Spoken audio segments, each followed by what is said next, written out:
ER 101. In conjunction with the American College of Emergency Physicians, get the 411 on your 911. Here's your host, Dr. Lee Vinokur.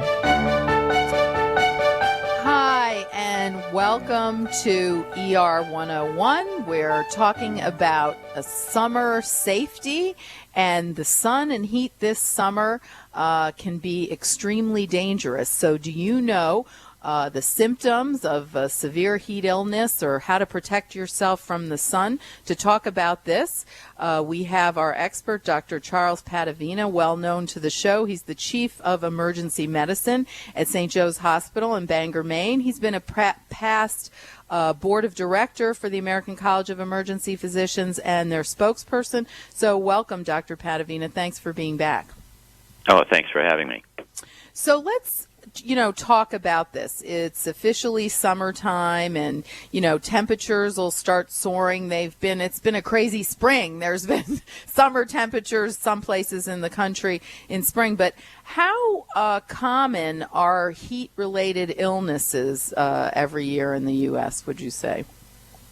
They're actually very common, particularly during periods when the temperature reaches extremes.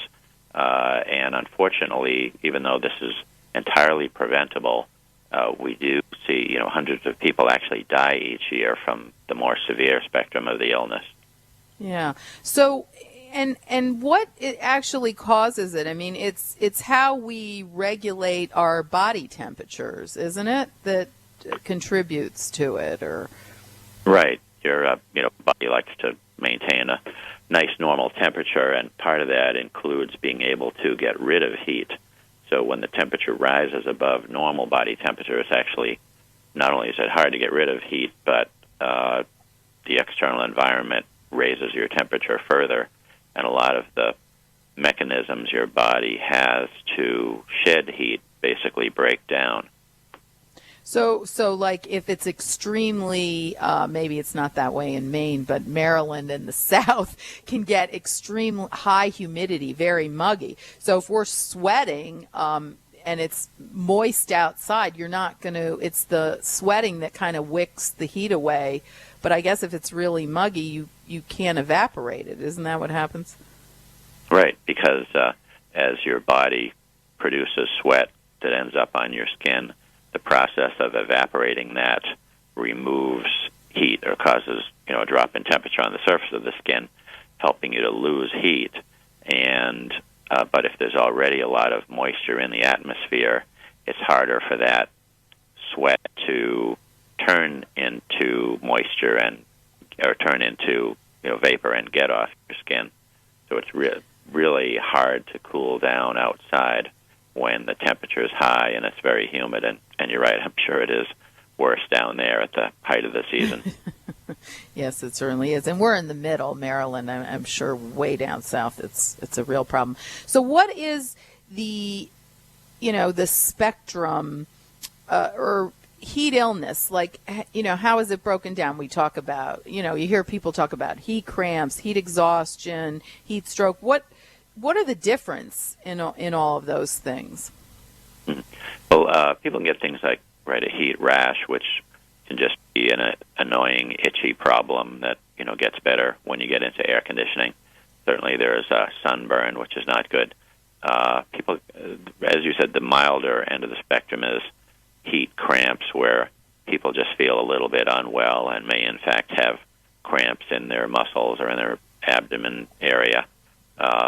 As the process gets worse, because instead of, shedding more heat, people are just getting hotter. They start to feel faint, really fatigued. They can have heavy sweating, and even, a bit ironically, a bit cold and clammy skin, but they get dizzy, nausea, vomiting, can actually faint. And when it's really bad, they may even stop sweating or pass out. Huh. Yeah, I mean, it's interesting. I've read, you can tell people, and I've seen it, it's when you get this goosebumps in the heat. People think of goosebumps in the cold, but when you're out there and hot and you're getting goosebumps and you're clammy, that sometimes can be a sign. And so the most dangerous. And isn't it dangerous for people? Because sometimes when you're going through it, you don't even realize, certainly as people lapse into heat stroke, they can become confused, unaware of their situation. So they might not even know what's going on. So that's what's dangerous for the person, correct? Yeah, that's a great point, because I did not mention that people do get confused, and they may in fact do exactly the wrong thing if they're by themselves, and make their problem worse or even fatal, because they think they're getting cool, but they're not.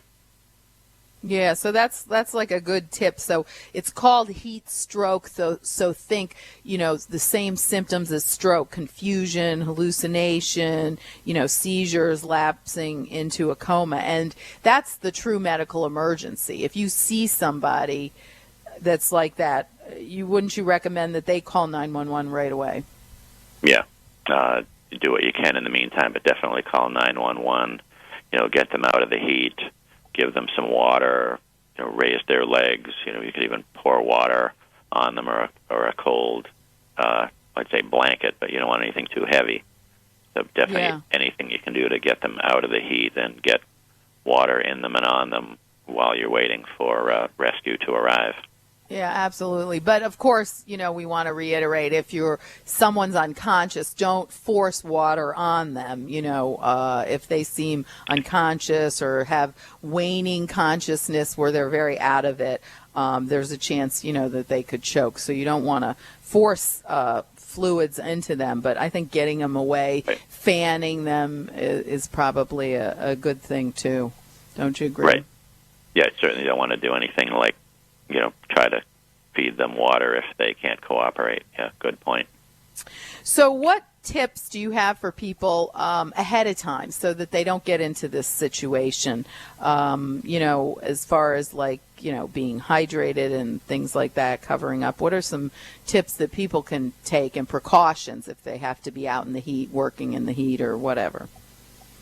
Right. As you certainly want to acclimate to the temperature changes. So to the extent possible, if you're working outside because you have to, or choosing to exercise in hot weather, you want to sort of move into that gradually, and you certainly want to hydrate every time. Certainly drink even more water than you think you're going to need. You don't want to be the least bit thirsty when you step outside to work or exercise on a hot day. If you're not sure, drink an extra 8 or 12 ounces of water.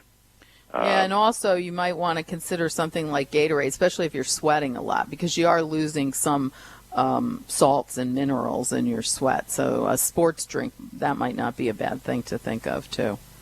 Definitely, yeah. Other things you can do are, wear, I always say, light and loose-fitting clothing, because you'll be trapping heat in whatever you wear. Anything you can do to keep the sun off you, like a sort of a breezy, large hat that will reflect the rays away. And that's a good point. And when we talk about sun, because we don't have that much time, but what about sunscreen? I mean, a lot's been said about sunscreen. It prevents aging. What type of sunscreen should people wear outside? You want to wear a broad spectrum that would cover both the UVA and UVB spectra of rays, and at least an SPF 15. Even on a cloudy day, if you're outside a lot, it's the ultraviolet rays that really cause the damage, and they go right through the clouds. So, and particularly at the middle part of the day too, when the sun is basically closest to us, we want to be make sure we're wearing the sunblock, and you also have to reapply frequently too.